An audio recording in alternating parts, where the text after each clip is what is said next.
More mental health resources are headed to the front lines with first responders in St. Louis and St. Charles counties. A $1.5 million grant from the state of Missouri is making this possible. Our Annie Kroll is live in Bridgeton after hearing how psychiatrists and officers are teaming up to answer thousands of calls as early as next year. Annie.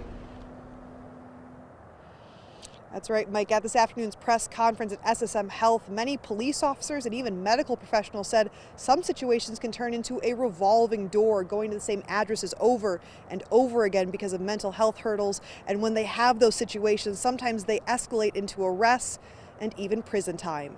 It happens every day, 24 hours a day. Which is why St. Louis County is growing from 5 mental health clinicians to 11, thanks to the Crime Intervention Program grant. So you're not responding to their house every single day or every other week because they went off their medication or they couldn't get to their doctor's appointment. Well, when our clinician and our police officer go out there and provide these services, they're helping setting up doctor appointments. They're helping them get the resources they need to get the medications they need to, help themselves. Because there is so much overlap in what we do. Patients with mental health problems sometimes end up in the middle of crime scenes, or people calling them because of their behavior. Sometimes people need to be taken into custody. So how do you define that?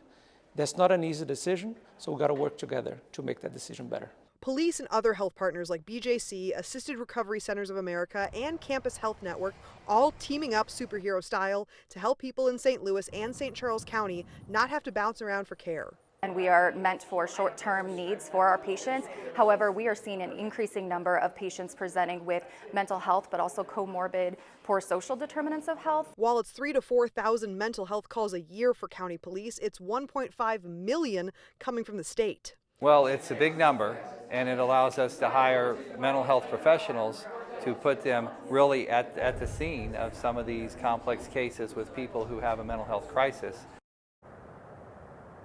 And I asked these police officers and medical professionals what you should do if you're at home or even if you're out in the world with someone who you can see in real time is going through a mental health crisis. They told me the best thing to do is honestly just the easiest. Sit and listen. Certainly stay calm, and if need be, call 911 so those newly hired professionals can step in. Reporting live in Bridgeton, Annie Kroll, 5 on your side.